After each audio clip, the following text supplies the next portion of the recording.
Hello everyone, welcome to शिक्षा treasure. आज हम हिंदी व्याकरण के अंतर्गत उपसर्ग और प्रत्यय के बारे में जो हमने एक अपनी पहली वीडियो बनाई थी उसमें हमने उपसर्ग के बारे में समझाया था। आज हम प्रत्यय के बारे में बातें करेंगे। तो सबसे पहले बात आती है कि प्रत्यय है क्या।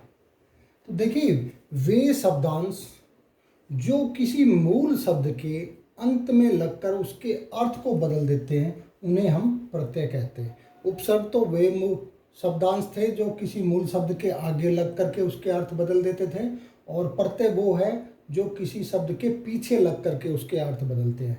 जैसे हम देखते हैं रंग, रंग शब्द है, इला इसमें प्रत्यय लगा दिया तो रंगीला बन गया। देखिए, हम बोलते हैं रंगीला, तो रंगीला जैसे हम बोलते हैं वैसे ही उसको तोड़ देते हैं, तो मूल शब्द और प्रत्यय जो है उनमें से अलग हो जाते हैं। अब बात करते हैं कि प्रत्यय के प्रकार की जब बात आती है तो प्रत्यय के जब प्रकार की हम बात करते हैं तो प्रत्यय के दो प्रकार हैं। पहला है कृत, दूसरा है तदित प्रत्यय। तो दो प्रकार के प्रत्यय हैं हमारे, कृत प्रत्यय और तदित प्रत्यय। तो सबसे पहले बात हम करेंगे कृत प्रत्यय की। देखिए, कृत, कृत का मतलब करना, करना तो क्रिया, करना किससे होता है? क्रिया से। तो धातुओं या क्रियाओं के अंत में जो कोई भी प्रत्यय लगता है उनको हम कृत प्रत्यय कहते हैं। यानी क्रियाओं के अंत में, तो कोई भी क्रिया दे रखेगी उसके अंत में जो प्रत्यय होगा तो उस क्या कहलाएगा? वो कृत प्रत्यय। जैसे यहाँ थक, थकना, थकना, थक जो है धातु है, थकना क्रिया से निकली है, और उसमें आन हमने प्रत्यय लगा दिया तो थकान हमारा बन गया। अब इसके बाद बात आती, क्योंकि कृत्य प्रत्यय के भी प्रकार हैं, तो कृत प्रत्यय के 5 प्रकार हैं। पांचों प्रकार के नाम ये हैं। देखिए, एक तो कृतवाच्य जिसमें कर्ता बनता है, कर्मवाच्य जिसमें कर्म बन जाता है, और करणवाच्य जिसमें वो कर्ण का काम करता है, भाववाच्य वो भाव निकलता है जिसका, और क्रियावाच्य जिसमें क्रिया से संबंधित भाव निकलता है, तो क्रिया बनती है जिसमें। तो ये 5 प्रकार के हमारे कृत प्रत्यय हैं। अब एक एक के बारे में हम पढ़ेंगे। अब हम कृतवाच्य के प्रकार की बात कर रहे थे, तो कृतवाच्य का पहला प्रकार था कर्तयवाच्य। कर्तयवाच्य कृतवाच्य क्या होता है कि जिन प्रत्ययों से बनने वाले शब्द यदि कर्ता का, क्योंकि कर्तयी हमने वाच्य के अंदर भी पढ़ा था, कर्तयी क्या होता है? जिसमें कर्ता की प्रधानता होती है वो कर्तयवाच्य होता है। तो यदि कर्ता का वो बोध कराते हैं, हम जिन प्रत्ययों का प्रयोग करें और उनसे जो शब्द बनता है अगर वो कर्ता बनता है, कर्ता का बोध कराता है, तो उन्हें हम कर्तयवाच्य कहते हैं। जैसे भूल, भूल क्रिया होगी, क्योंकि सारे कृतवाच्य क्या है? जो क्रिया से बनने वाले प्रत्यय है ये, तो भूल क्रिया होगी और अक्कड़ इसमें प्रत्यय लग गया तो भुलक्कड़, भुलक्कड़ वो व्यक्ति हो गया, तो ये कर्ता का बोध करा रहा है। इसी तरह झगड़ा जमा में आलू, झगड़ालू, तो झगड़ालू भी किसी व्यक्ति का बोध करा रहा है। पढ़ जमा आका, पढ़ाका जो ज़्यादा पढ़ता हो उसको पढ़ाका। मर जमा इयल तो मरियल। गा जमा वैया, गवैया जो गाता है, गाने का कार्य करता है। तो ये हो गए कर्तयवाच्य, यानी ऐसे प्रत्यय का आप प्रयोग करेंगे क्रिया के साथ तो जो शब्द बनेगा वो कर्ता का काम करेगा, तो वहाँ कर्तयवाच्य प्रत्यय है। उसके बाद आती है कर्मवाच्य की। तो कर्म में क्या होता है? यह कर्म का बोध कराता है, यानी जिन प्रत्ययों से बने शब्द अगर कर्म का बोध कराए तो उन्हें हम कर्मवाच्य कृत प्रत्यय कहते हैं। जैसे खेल क्रिया होगी, ओना हमने लगा दिया तो खिलौना, तो खिलौना वो कर्म बन गया, यानी बच्चा खिलौने से खेल रहा है तो खेलना क्रिया होगी और खिलौना क्या हो गया? यहाँ कर्म हो गया। इसी तरह ओढ़ जमा नी, ओढ़नी जो हम ओढ़ते हैं, तो सर्दी से बचने के लिए जो माध्यम है तो वो ओढ़ने का काम करते हैं। गा जमा ना, गाना, तो गाना वाला। अब आती है बात कर्णवाचक कृत प्रत्यय, यानी ऐसे कृत प्रत्यय जिनका प्रयोग करने से अगर क्रिया के साथ हम इन प्रत्ययों का प्रयोग करते हैं तो वो क्रिया के साधन का बोध कराते हैं, कर्ण का बोध कराते हैं, यानी वो क्रिया किसके द्वारा हो रही है, तो वो। जैसे झूल जमा आ, झूला, तो झूलने की क्रिया किससे होती है?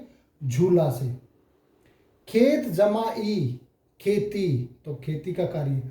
और बेल जमा न, बेलन, तो रोटी बेलते हैं हम, बेलन से रोटी बेलते हैं, तो यहाँ ये सारे क्या हो गए? कर्णवाचक, यानी क्रिया के करने के ये साधन हो गए। तो ये 3 थे। अब चौथा और पांचवा हम आगे देखेंगे। अब चौथा कृत प्रत्यय है भाववाचक कृत प्रत्यय। भाववाचक कृत प्रत्यय क्या होता है कि जिन प्रत्ययों से बनने वाले अगर शब्द जो है वो भाववाचक संज्ञा का बोध कराते हैं तो उन्हें हम भाववाचक कृत प्रत्यय कहते हैं। आप भाववाचक कृत प्रत्यय का देखिए, जैसे रट जमा अंत, रटंत, तो रटंत जो रटने का भाव निकलता है। पढ़ जमा आई, पढ़ाई, पढ़ाई में पढ़ने का भाव निकल रहा है। मिल जमा आप, मिलाप, जो जो मिलनसार रहते हैं, आपस में मिलते हैं, तो वो मिलने का भाव है। थक जमा आन, थकान। कट जमा आओ, कटाव, जब पानी बहता है तो भूमि कट जाती है, वो कटाव, वो कटने का भाव आ रहा है। मिल जमा आवट, मिलावट, इसका मतलब उसमें कोई चीज़ जो है वो मिला रखी है, मिलावट का भाव आ रहा है। इसके बाद है क्रियावाचक कृत प्रत्यय। तो क्रियावाचक क्रिया के नाम से स्पष्ट है कि जिन प्रत्ययों से बने शब्द अगर क्रिया का बोध कराते हैं तो उन्हें हम क्रियावाचक कृत प्रत्यय कहते हैं। जैसे चाल जमा ऊ, चालू, तो चालू वो चलने, क्रिया का भाव आ रहा है। चल जमा आ, चला, ये भी क्रिया का भाव आ रहा है। खा जमा कर, खा कर। इसी तरह लूट जमा एरा, लुटेरा। बोल जमा ते, बोलते, तो बोलने वाली क्रिया हो रही है। पूज जमा अन्य, पूजनीय, तो पूजा से संबंधित जो है क्रिया हो रही है। तो ये हमारे कृत प्रत्यय के 5 प्रकार थे। अब हम दूसरा जो है वो तदित प्रत्यय के बारे में पढ़ेंगे। अब प्रत्यय का जो दूसरा प्रकार था तदित प्रत्यय, तो तदित प्रत्यय के बारे में पढ़ेंगे। तदित प्रत्यय है क्या? यानी जो प्रत्यय संज्ञा, सर्वनाम, विशेषण या अवयव, यानी ये 4 चीज़ें आप ध्यान रखना, या तो वो शब्द संज्ञा होगा, या सर्वनाम होगा, या विशेषण होगा, या अवयव होगा। संज्ञा जो कोई नाम भी हो सकता है, सर्वनाम जो संज्ञा के स्थान पर शब्द प्रयोग किए जाते हैं, विशेषण जो संज्ञा सर्वनाम की विशेषता बताते हैं, और अवयव जो ऐसे शब्द जिनमें कोई परिवर्तन नहीं आता, लिंग वचन किसी के आधार पर भी, तो उनके अंत में लग करके उनकी रचना करते हैं, उन्हें हम तदित प्रत्यय कहते हैं। तो तदित प्रत्यय के फिर हम भेद की बात करते हैं, तो भेद इसके 9 भेद है। तो हम एक एक भेद के बारे में पढ़ेंगे। जैसे पहला है हमारा स्त्रीवाचक तदित प्रत्यय। देखिए नाम ही आ गया स्त्रीलिंगवाचक, तो यहाँ क्या होगा कि कोई भी संज्ञा, सर्वनाम, विशेषण या अवयव के पीछे कोई प्रत्यय लग जाएगा और उनसे जो नया शब्द बनेगा वो स्त्रीलिंगवाचक होगा। तो यानी जिन प्रत्ययों के प्रयोग से शब्द स्त्रीलिंगवाची बनते हैं उन्हें हम स्त्रीलिंगवाचक तदित प्रत्यय कहते हैं। जैसे चूहा है, अब चूहा क्या है? संज्ञा है, इस पे ईया लग गया तो चूहिया, तो चूहा का स्त्रीलिंग बन गया ये चूहिया। उसके बाद बेटा, बेटा में ई अगर प्रत्यय लगाते हैं ई, तो बेटी। इसी तरह जेठ में आनी प्रत्यय लगाया जाता है तो जेठानी, तो जेठ का ही स्त्रीलिंग है, या बेटा का स्त्रीलिंग बेटी है, या चूहा का स्त्रीलिंग चूहिया है। अब दूसरा है ये कर्तयवाचक तदित प्रत्यय। हमने कृत प्रत्यय में भी पढ़ा था ये कर्तयवाचक जो कर्ता का बोध कराते हैं, तो यहाँ भी तदित प्रत्यय में भी कर्तयवाचक है। तो जिन प्रत्ययों के प्रयोग से किसी कार्य के करने वाले का बोध कराए, यानी कर्ता का बोध कराए, तो उन्हें हम कर्तयवाचक तदित प्रत्यय कहते हैं। जैसे जादू जमा गर, तो जादूगर, तो जादूगर जो जादू का खेल दिखाता है, तो करने वाले का बोध हो गया। सोना जमा आर, सुनार, जो सोने से संबंधित कोई भी चीज़ें बनाता है तो वो सुनार। पत्र जमा कार, तो वो पत्रकार। तो यहाँ ये कर्ता का बोध कराते हैं। अब हम आगे इसके भेद पढ़ेंगे। अब तदित प्रत्यय का जो तीसरा प्रकार है वो है स्थानवाचक तदित प्रत्यय। स्थानवाचक मतलब स्थान बताने वाले, यानी जिन प्रत्ययों के प्रयोग से स्थान का बोध हो उसे हम स्थानवाचक तदित प्रत्यय कहते हैं। जैसे पंजाब में अगर ई का प्रत्यय लगा दिया जाए पंजाब में, तो पंजाबी बन जाता। पंजाबी कौन होता? पंजाब का रहने वाला, तो वो स्थान का बोध करा दा। दिल्ली जमा वाला, तो दिल्ली वाला, तो दिल्ली स्थान का यहाँ बोध करा रहे। इसके बाद जो चौथा है वो है भाववाचक तदित प्रत्यय। भाववाचक का मतलब भाववाचक संज्ञा का बोध कराएंगे यहाँ। तो जिन प्रत्ययों के प्रयोग से भाववाचक संज्ञा का निर्माण होता हो उन्हें हम भाववाचक तदित प्रत्यय कहते हैं। कैसे? देखिए, जैसे मीठा, मीठा शब्द आ गया एक, उसमें आस लगा दिया तो मिठास, तो मिठास यानी मीठे का भाव निकल रहा है। मोटा, तो ये विशेषण शब्द है, जमा में आपा प्रत्यय लगा दिए तो मोटापा, तो मोटे होने का भाव निकल रहा है। तो ये सारे क्या हो गए, भाववाचक तद्धित प्रत्यय। इसके बाद पांचवा है गुणवाचक तद्धित प्रत्यय।